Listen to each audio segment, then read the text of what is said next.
안녕하세요. 끝판대장입니다. 좋아요, 알림 설정, 그리고 댓글까지 부탁드리겠습니다. 최근 뭔가 알트코인의 움직임이 좀 심상치 않다, 그런 생각들을 좀 하실 텐데, 일시적으로 끝나지 않을까라는 생각을 많이 하실 거예요. 저도 뭐 어느 정도는 일리가 있다고 생각을 하고, 그래도 긍정적인 건 제가 이전 영상들에서 계속 강조를 했던 게 있는데요. 바로 주봉이 이렇게 이 이동평균선을 지켜주면서 계속 이렇게 횡보를 한 다음에 여기서 찔끔찔끔찔끔찔끔찔끔찔끔 올라가는 거 있죠. 요게 진짜 베스트라고 그랬는데, 일단은 나쁘지 않게 움직여주고 있다. 오늘이 이제 일요일인데 아직 그래도 시간이 남았어요. 월요일 아침 한국 시장 기준으로 9시가 되면 주봉이 마감이 되는데, 요게 이제 단기 이동평균선 있죠. 여기가 지금 89,100 정도가 되거든요. 요 위로는 안착을 해서 마감을 해주면 좀 베스트인데, 주말 밤에 라든지 아니면 뭐 내일 새벽이라든지 어떤 일이 일어날지 모르기 때문에, 특히 또 지금은 트럼프가 또 뭘 했어요, 그죠? 그 마두로를 막 체포를 하고 그랬는데, 그러니까 좀 어쨌든 국제사회 자체가 지금 되게 지금 변동성이 큰 시점이거든요. 되게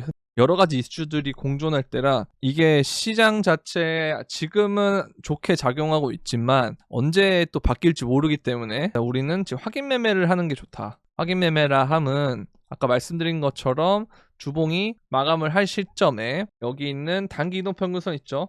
요 부분을 주봉으로 뚫었는가, 그리고 주봉상에서 이 하락 추세선 역시 뚫었는가, 그리고 뚫었다면 그 이후에 뭘 해야 된다 그랬죠? 제가 항상 말씀드리는 리테스트 요거를 했는가. 그래서 이런 걸 우리가 좀 생각을 해본다면 그냥 조금씩 모아가는 건 나쁘지 않은데, 그럼에도 불구하고 우리가 주봉상으로 봤을 때 이런 지점들이 있어요, 그죠? 이게 이제 10만 한 7천 정도 될 텐데, 여기부터 이제 9만 7천부터 10만 7천 정도까지 올 때는 강한 저항이 될 가능성이 높으니까, 여기서는 일정 부분 매도를 계속 해주시는 게 좋다. 그리고 뚫고 난 다음에 더 가면은 그때 다시 산다. 이 개념으로 접근하는 게 가장 좋을 것 같아요. 왜냐면 여기서 이 강한 저항을 한 번에 뚫는다는 것은 어렵기 때문에 이런 식으로 갈 수도 있거든요. 그래서 요 움직임이, 그러니까 뭐 만약 하락장으로 가는 게 맞다면 하락장으로 가기 전 마지막 반등이 될 수 있겠죠. 그래서 그런 부분들을 제가 한 번에 뚫기가 어렵기 때문에 최대한 천천히 여기서 좀 횡보를 하면서 힘을 모으다가 그 다음에 뚫어주는 게 좋다라고 제가 말씀을 드렸는데,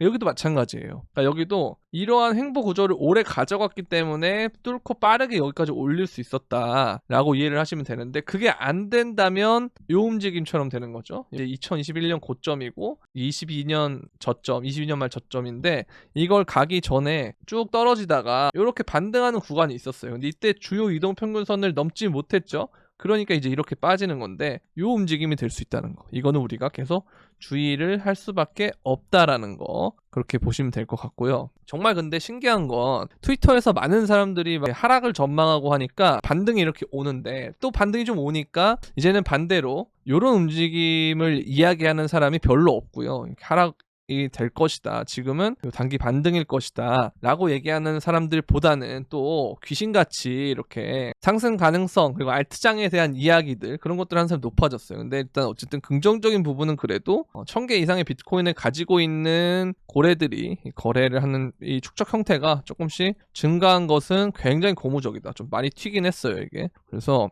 대량 매수로 전환을 했다라는 건 그래도 긍정적인 건 맞고요. 그러나 아까 제가 말씀드린 것처럼 트위터에 너무 긍정적인 이야기들이 나올 때는 오히려 좋지 않을 가능성이 좀 있었으니까, 이거는 좀 우리가 생각을 해봐야 된다는 거. 그래서 트위터에서 많은 사람들이 막 얘기를 하면은 일반 사람들 역시도 거기에 맞춰서 팔로우하니까 따라가잖아요. 그러니까 그게 전환하는 속도가 되게 빨라서 또 레버리지가 끼게 되고, 그러면 또 이제 그거를 고래들은 이용을 해서 떨어뜨리고, 뭐 이런 구조들이 계속 되는 거예요. 근데 그게 안 되려면 어쨌든 계속 의심을 하는 사람들이 많아져야 된다. 그래도 일단 저는 그래서 의심을 하고 있으니까 이런 것들 한번 좀 잘 이해를 해보면 좋을 것 같고요. 그 다음에 이게 비트코인의 2016년에서 17년의 모델인데, 이렇게 이제 구조가 있어요. 그쵸? 그 다음에 얘가 이렇게 올랐거든요. 여기서 이렇게 튀어오르면서. 지금 어쨌든 이렇게 구조가 있고, 이것도 지금 이런 구조가 생기고 있기 때문에 여기서 올리면 되지 않겠느냐, 그런 얘기를 하고 있는데, 글쎄요, 이렇게 될지는 잘 모르겠는데 조금 비슷한 생각은 좀 있어요. 저도 어떤 게 있냐면, 이렇게 쭉쭉쭉 넘겨보면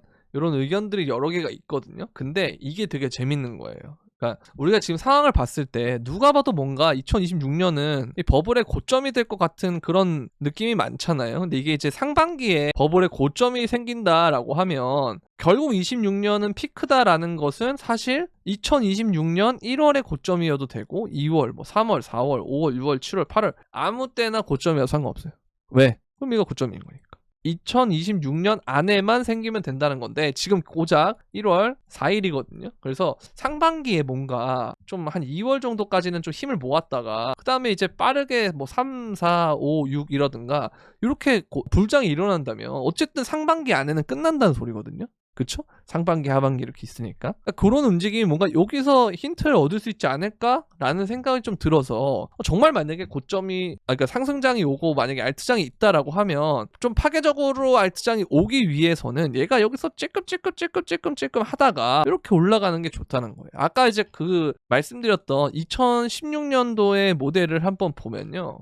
요거겠죠? 요걸로 보면 될 것 같은데 이 구간이거든요. 이 구간. 그러니까 얘도 어쨌든 여기서 찔끔 모아가는 상황이 끝나니까 이렇게 끝나니까 갑자기 급등을 하는 거예요. 여기서. 그 다음부터 보시면 요 단기 이동 평균선을 타고 쭉쭉쭉쭉쭉 올라가잖아요. 비트코인이 진짜 많이 오를 때가 보통 저럴 때 그렇게 오르거든요. 힘이 강력할 때 이 이동 평균선 아래로 떨어지질 않아요. 보면 이렇게 올라가죠. 그러니까 그런 걸 만들기 위해서는 힘을 모아야 돼요. 근데 지금 이 모으는 구간이 만약에 여기서 이렇게 바로 가려고 한다. 그러면 이렇게 될 가능성이 높겠죠. 이게 바로 가려고 하지 않으려면 여기서 힘을 모아야 돼요. 힘을 모으되 제가 저번에 말씀드린 것처럼 이 이동평균선과 이 단기 이동평균선들은 지키면서 가면 좋으니까 여기서 이런 식으로 조금씩 우상향하는 개념으로 간다. 이게 이제 언제 있었냐? 우리가 2019년에 보면 이런 이동평균선 위에 올라타서 주봉으로 만들어진 게 있거든요. 6주 정도 이렇게 올라탔잖아요. 그것처럼 앞으로 한 5, 6주 정도를 여기서 이렇게 만들면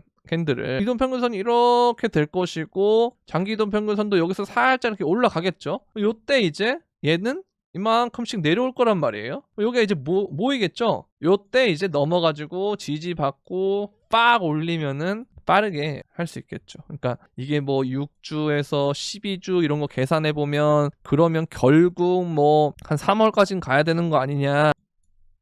그래서 제가 아까 1월에서 2월 정도는 힘을 모으는 시간을 갖고 그 다음에 3, 4, 5, 6 이렇게 하면은 재밌겠다. 그렇게 말씀드린 게 이제 그런 부분인 거죠. 어쨌든 이제 비트코인 도미넌스 역시도 뭔가 가장자리에서 계속 왔다 갔다 하고 있어서 정확하게 얘가 뭐 여기서 알트장이 올 거다라는 거는 확신할 수는 없지만 어찌됐든 얘가 이 지점을 지속적으로 못 넘고 있는 건 사실이기 때문에 여기서 갔다가 이런 식으로 저항을 맞고 이렇게 가려고 하는 그런 움직임과는 비슷해 보이긴 하네요. 그렇죠? 이런 거. 이제 우리가 아까 그 여기서 봤던 거 있죠? 여기 이동평균선 맞고 떨어졌잖아요. 이거 결국 못 넘고 이걸 이제 비트코인 도미넌스도 그렇게 보시면 돼요.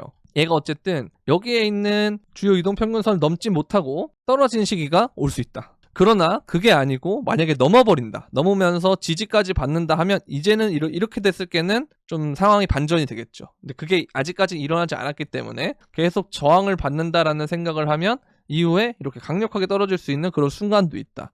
그러니까 이걸 보시면 이런 지점들이겠죠.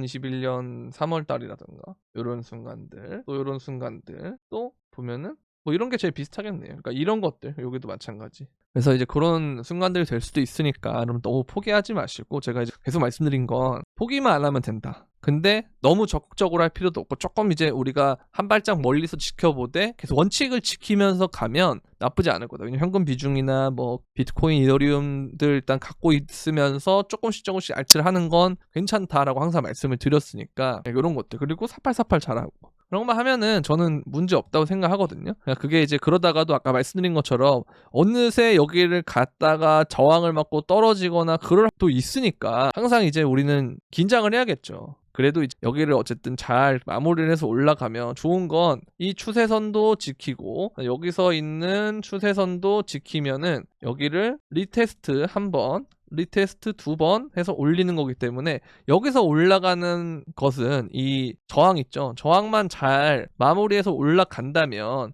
그러면 우리는 여기서 일종의 횡보 구간을 한 거예요. 우리가 느꼈을 때 횡보가 아니지만 비트코인 차트를 기준으로 봤을 때는 여기가 횡보 구간이 되는 거거든요. 만약 그게 된다면 그러면 이제 여기서 응축했던 힘으로 올린다라고 하는 건 더 강력하게 올릴 수가 있겠죠.